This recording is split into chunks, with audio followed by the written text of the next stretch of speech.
waaw monsieur le président tey dañoo ñëwoon ci turu le président du mouvement Siggi Jotna muy Abdoulaye Dièye defoon une délégation avec mes camarades Papa Yankoba Ndiaye ak Omar Diop également accompagné de nos camarades de la presse Actu Thiès ak Carrefour Média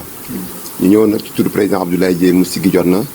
pour apporter sa contribution par rapport ak conditions de vie yi ngeen xam ne yéen a koy nekk fii ci Dakar. Je pense que pas plus longtemps il y a de cela après 10 jours mu yónni ñu fi benn mission de prospection pour que ñu xool nan ngeen dëkkee fii ak dëkkuwaay bi nan la demee.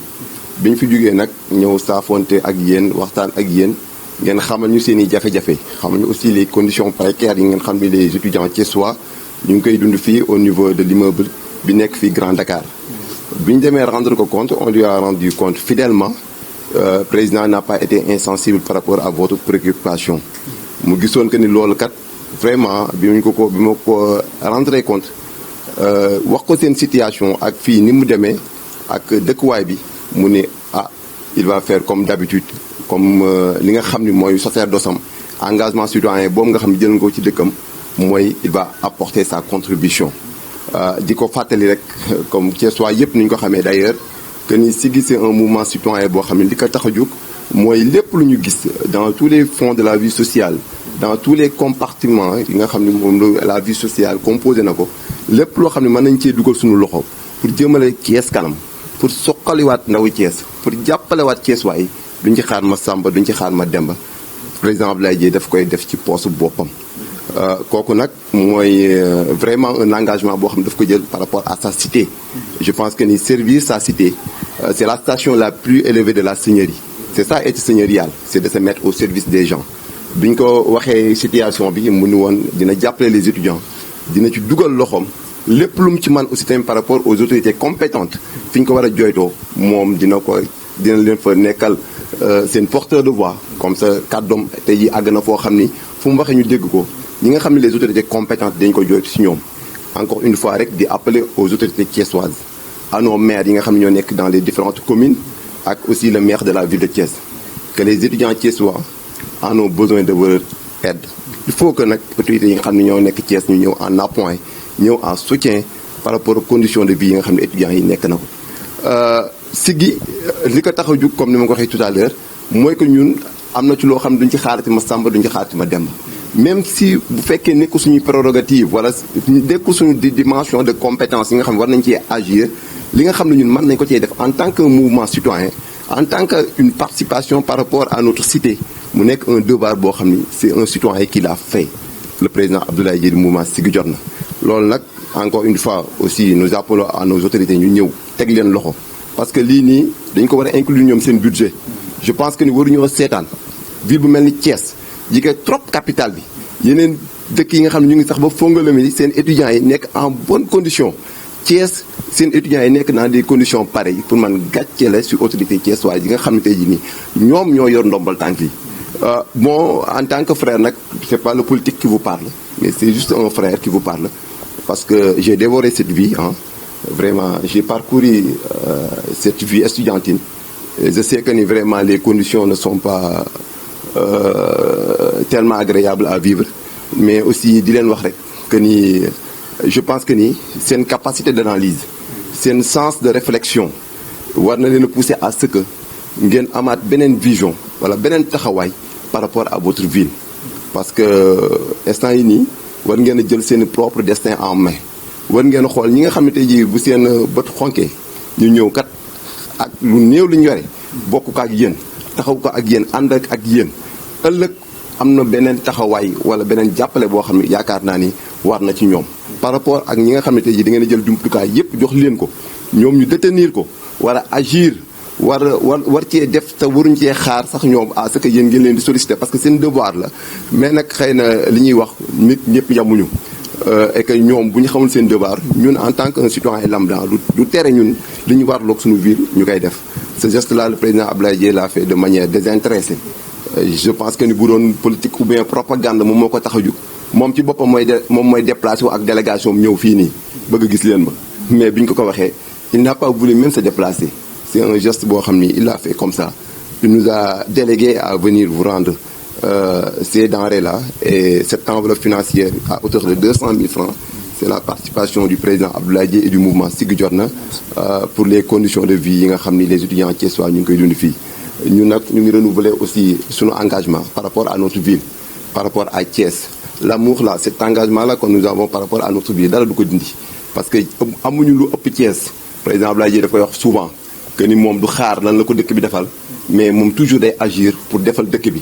parce que Thiès lañ juddoo Thiès lañ màggee Thiès lañ yaroo Thiès lañ jàngee donc Thiès war nañ kaa delloo njukkal loolu la doon sunu tànk tey ñu ñëw nag di saafonte ak yéen di leen wax ni nous serons toujours avec vous à vos côtés duñu nekk seen ginnaaw seen côté la ñuy nekk bu leen amee problème dañ ko bokk ak yéen lépp loo leen am suba ba jant soo comme ni ma leen ko waxee rek ñun duñu diggee loo xam ni mënuñu ko lépp lu ñuy wax rek dañ ci jigéen suñu aqulay taala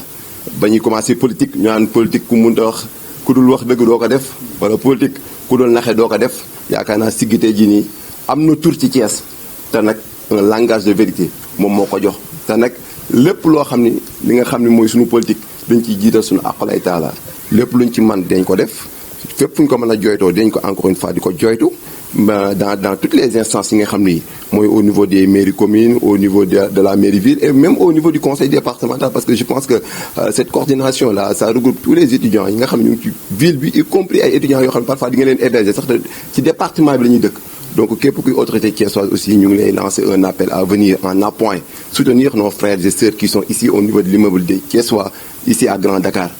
Je profite de l'occasion de saluer aussi le geste de notre grand frère, le leader du mouvement Gëm Sa Bopp, Maodo Malick Mbaye. Donc franchement, le fait que mu recevoir leen rek saafonte ak yéen xool seen jàngoro loolu aussi c'est un geste à saluer. Thiès mu ngi nii je pense que nii dëkk la boo xam ne yaatuwul ñun ñëpp ay mbokk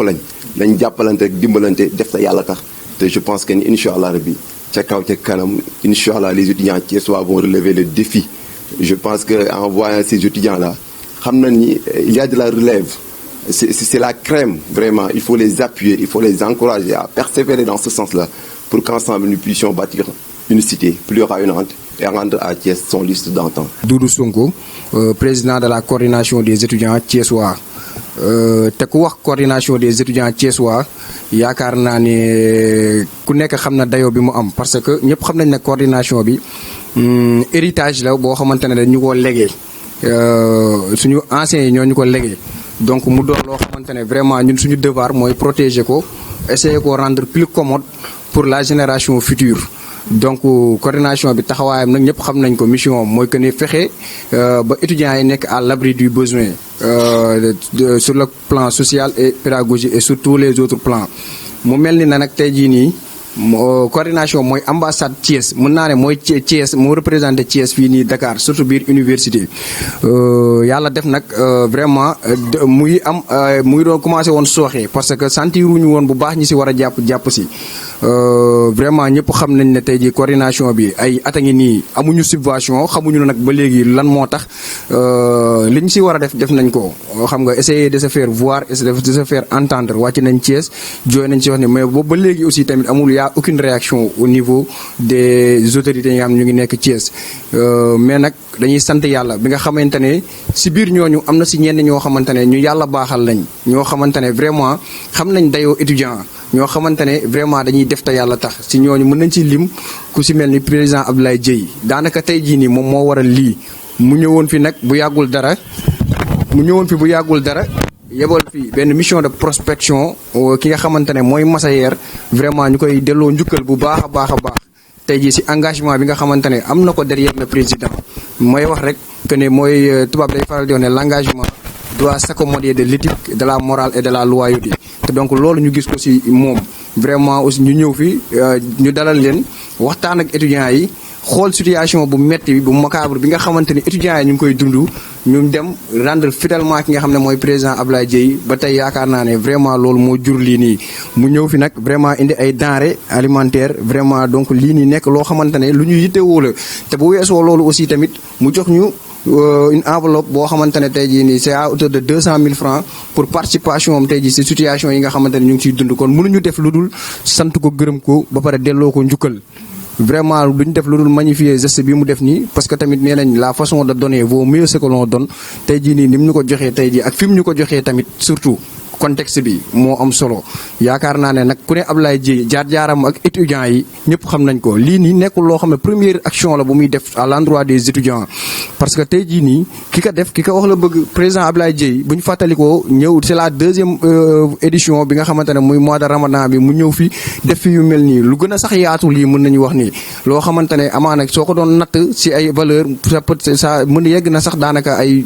valeurs yoo xam ne mënuñu koo tudd donc mu ñëw jox ay denrées alimentaires yi ngi ci mois de Ramadan bi xam nga étudiants Thiessois yi te loolu yëpp li ci gën a am solo mooy que ni da koo ñëw teg ko jaarale ko fi mu ko war a jaaree muy ki nga xamante ne mooy ndeyu étudiants yi ki nga xamante ne aussi tamit mooy jàppale étudiants yi Thiessois yi muy madame Thiam responsable de la cité Claudel muy tamit ko nga xamante ne vraiment liggéey bu am solo lay def ci ku Thiès ci étudiants Thiès yi avant ñun sax ñun dañoo ñëw fekk fi loolu noonu mais daanaka loolu yàgg na moom ak étudiants yi madame Thiam doon na koo xamante ne day jàppale étudiants yi daanaka codification yi passé rek moom moo tax tey jii nii ñu am chambre yi ñu am yëpp aussi tamit tey bu ñu demee tey yàlla xam na ne bay jokkoo ak Abdoulaye Dièye daf ci jouer rôle boo xamante ne rôle bu am solo la donc vraiment moom aussi ñu ngi koy remercier vraiment ci taxawaay bi nga xamante ne mu ngi ko am à l'endroit des étudiants ci à l'endroit aussi du président Abdoulaye Dièye parce que duñu fàtte mukk ba mu ñu jëlee bureau daf ñu ne woon madame Thiam mooy suñu répondant à l'université tey aussi tamit loolu mu gën koo fournir parce que tey jii lii nii mooy li mu lay wax rek la façon de donner vaut mieux ce que l'on donne donc président Abdoulaye Dièye gàcce ngaalaama je pense que ne aussi nii tey jii occasion la pour ñu lancer un appel solennel à l'endroit des autorités yi nga xam ne ñu ngi nekk Thiès à l'endroit des acteurs politiques pour ñu def lu mel nii parce que tey jii soxla nañ ko parce que boo xoolee tey jii sa problème boo ko waxul kenn du ko xam tey jii appartement bi ñu nekk nii ñu ngi jox benn délai boo xamante ne délai assignation d'expulsion la le 27 pour ñu génn appartement parce que dañoo am ay arriéré à une valeur à une somme estimée à 700 000 francs donc muy ay 3 mois arrière mënuñu koo fay parce que amuñu subvention boo xam ne dañ koy fayee tey doon dina ñaaw trop ñuy génne xale yi ñun ñëpp ñu dajaloo jël seen bagage amuñu fu ñu dem tumuranke te loolu Dakar wala ñibbiwaat Thiès kon donc loolu doon na loo xamante ne vraiment ñu ngi koy lancer appel à l'endroit de toutes les autorités ñu ñëw jàpp ci bu yàggul dara Maodo Malick Mbaye moom tamit responsable la jël nañu vraiment waxtaan ñu ngi saafonte ak ñun dimbali ñu à une somme évaluée presque à 100 000 francs ba pare nañu aussi tamit dina taxaw ci suñu problème donc ku ko def ku ko wax la bëgg donc moom tamit mu ñëw emprunté même trempette bu Abdoulaye Dièye donc ñu ngi koy sant di ko gërëm di ñiy jàpp ñi képp koo xamante responsable nga nekk Thiès di jàppale étudiants yi ñu ngi koy jàppale ñu ngi lay sant ku ci mel ni Ousseynou Diouf vraiment déplacé woon na fi ñëw ba fii nii xool suñu situation participer ci aussi tamit donc loolu noonu vraiment lu ñuy magnifier ki nga xamante ne aussi tamit dafay dimbali étudiants yi à chaque instant bu ñu ko solliciter ba tax na daanaka appartement bi sax moo ko waral muy Charles Ciss directeur u solde ñu ngi koy delloo njukkal donc ñooñu ñëpp boo xoolee ay acteurs lañu yoo xamante ne dañuy nekk Thiès di liggéey pour le développement de Thiès ñoom ñëpp aussi tamit yaakaar naa ne xam nañ ne mbooloo mooy doole te tey jii am nañ ay défis yoo xamante ne vraiment mu ngi leen di xaar Thiès te je pense que ne ils sont conscients que ne tey jii nii bu ñu boolee seen doole def lu mel nii Abdoulaye Dièye di def mooy être au service de la population vraiment dinañ am ndam quoi donc ñu ngi leen di sant di leen di gërëm ñëpp ñi nga xamante ne tey jii ànd nañ ci délégation bi ànd ak Massayer Ilimane mii nga xamante ne moo fi teewal madame Thiam ñu ngi koy sant di ko gërëm ak yéen ñi déplacé wu ba Thiès ñëw fii nii tey pour xool situation ñuy dund je pense que ne mérité ngeen ñu delloo leen njukkal à grosso modo fi ñuy terminer daal mooy tey li ñu tax a wax ak li ñu tax a jóg mooy président Abdoulaye Dièye donc président Abdoulaye Dièye gàcce ngaalaama mouvement siggi jot na tey jii siggil nañu loolu noonu ku waxal yàlla te yàlla tax rek xam ne mouvement siggi jot na tey jii étudiants yi kontaan nañ ci moom te yaakaar naa ne collaboration bi du yem fii nii parce que comme ni ko Massayer waxee ku xam étudiant xam ne les étudiants sont les primo-votants fii tat bu nekk tey ku nekk xam nga ne tey jii nii famille nga représenté kon Abdoulaye Dièye dimbaliwul rek étudiants yi nga xamante ne ils sont presque au nombre de 50 d'étudiants Thiessois yoo xamante ne dañu tumuranke amuñu fu ñu dem mais yaakaar naa ne ay famille la dimbali loolu noonu moom yaakaar naa ne tamit vraiment dina si gis ngëneel parce que un bienfait n'est jamais perdu foofu daal la ñu bëggoon yemale wax ji quoi franchement kontaan nañ bu baax a baax ci seen taxawaay li ngeen ci jublu yéen a ko xam yàlla na leen yàlla fay lu raw seen njortu te tamit ñu leen di yóbbante ci président ne leen vraiment étudiants yi ñu ngi feddale seen kóllëre ak moom tey tamit bu ñu sañoon aussi sax tey jii nii dañu am cadre d'essence parce que li nekk tey jii yëpp suñu xol yaakaar naa ne suñ ko bëggee wax dinañ jàkkaarloo ak moom mun ko wax mu xam